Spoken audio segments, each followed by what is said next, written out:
Today we face a dual crisis, a pandemic and an epidemic, a worldwide health crisis and a nationwide moral crisis.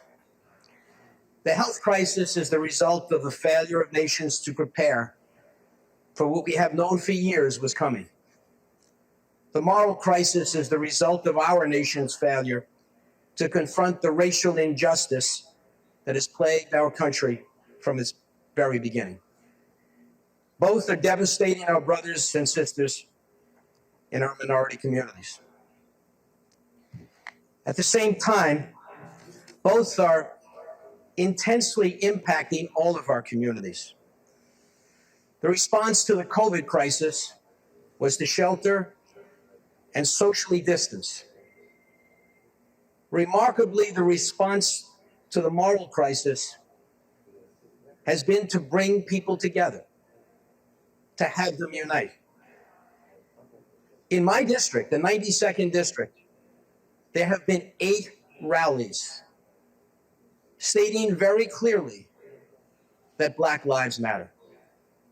8 rallies in the 92nd Assembly District.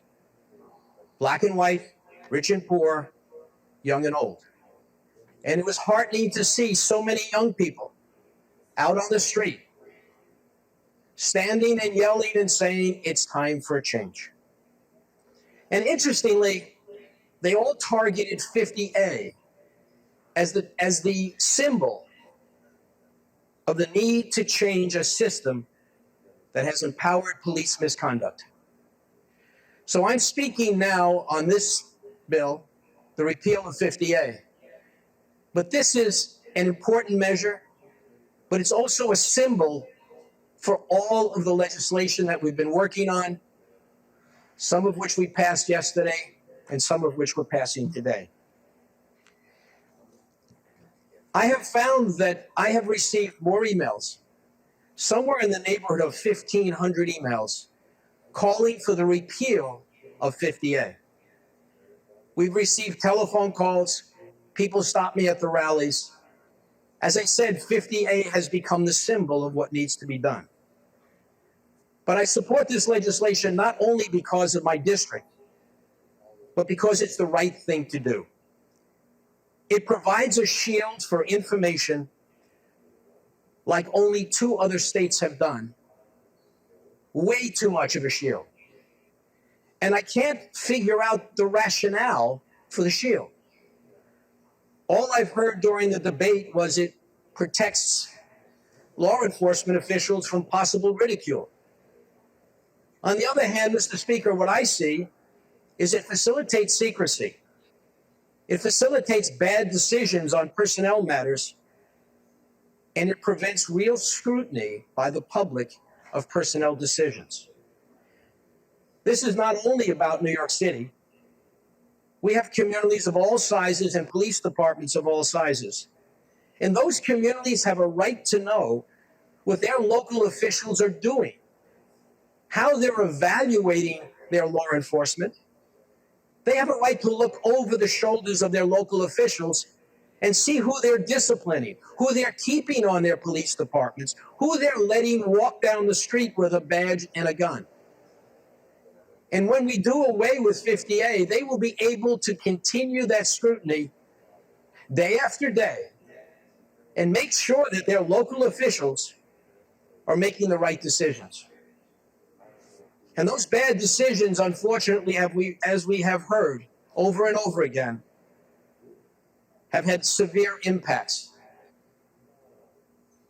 As I've said before, they're devastating our brethren of color. This disclosure that we're talking about here is only one piece. But it's a very important piece. We're talking here, Mr. Speaker, not just about bad cops. Some cops just don't have the temperament to carry a gun and a badge and go confront a protest, or to stop people on the street and maintain their cool. Some just don't deal with those circumstances the way they should. And so it's not just about substantiated complaints, it's about a history.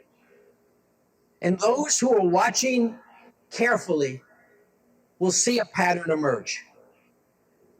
And that's where the local law enforcement officials have to look over the shoulders of their other law enforcement officials and make the right decisions. Those who misuse their power, Mr. Speaker, have not only hurt those upon whom they wreak violence, but have also betrayed those who appointed them, their communities, and they betrayed their fellow officers. So this package was long needed. It's unfortunate that we needed a series of tragedies to spur us to action. In 1963, Martin Luther King spoke of his dream to erase the divisions between black and white people. But in 1968, his vision changed. He saw his dream was not possible unless he confronted two dual threats: white supremacy and economic inequality.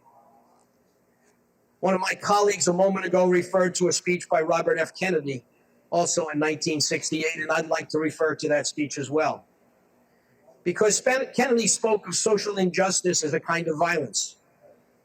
He termed it a slower, but just as destructive type of violence. The violence of indifference, inaction, and slow decay. A slow destruction of a child by hunger, schools without books, and homes without heat. And just the other day, President Barack Obama, noted that we have to remember that for millions of Americans, being treated differently on account of race is maddeningly normal. Whether dealing with the healthcare system or the criminal justice system or just jogging down the street. And so we've seen police violence erupt again. We've seen police misuse the power and the weapons that we have given them to protect us. But, Mr. Speaker, police violence is only the latest reminder that the seeds of hate are spreading like weeds, growing in the minds of the weak, the ignorant, and the desperate. And they are being fed.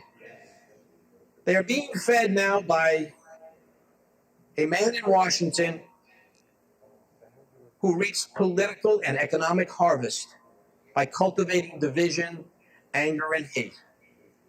A man who now controls the most powerful machine in the world, the United States government. And from the White House, he spews hate and encourages hatred. Now, I cannot speak from personal experience about the hurt caused by the twin evils of which Martin Luther King spoke. But I can speak about the America that I want to live in, where I want my kids and my grandchildren to grow up, where hatred is not a dominant emotion and poverty is not a permanent condition passed on from one generation to another. And so what I have said at the rallies that I've gone to is that we have to remember what the Greek philosopher Plato said 2,500 years ago, when he said the price of apathy towards public affairs is to be ruled by evil men. And so we need to encourage all of our citizens not to be satisfied with what we do here in the legislature, but to educate, to motivate, and activate people of goodwill everywhere. And that's the vast majority of our country. But to bring them together to recognize the danger that hate poses to our way of life and to promote hope, respect, and cooperation. As Michelle Obama recently said, if we ever hope to move past racism, it's up to all of us, black, white, everyone, to do some self-examination and listen to those whose lives are different from our own. So, Mr. Speaker, we've got to go out and make sure everyone understands that we stand together for American values, social and economic fairness for all. And we need all of our governments at all levels to send the message that acts of hatred, whether committed by police officers or whoever, are unacceptable. And this package, I believe, will motivate and facilitate governments all across New York State to move forward, to examine what it is they're doing, what their police officers and other officials are doing, and to do the right thing. We cannot say that all lives matter if we don't say that Black lives matter. So, Mr. Speaker, I think we can move forward. I think this legislature is leading the way, but we can only move forward if we move forward together. Together we have hope. Together we will not fail. I want to end by commending the sponsor and the leaders of the legislature for putting these bills before us and for pushing for passage. I think we're going the right way. We're not going to solve all of the problems, but we're taking some big steps. And we're sending a message that hate, whether it's by someone with a badge and a gun or someone else on the street who decides to shoot up a church or go into a synagogue, is not acceptable. And it's particularly not acceptable when the person is acting on behalf of the community with a badge and a gun. Thank you, Mr. Speaker.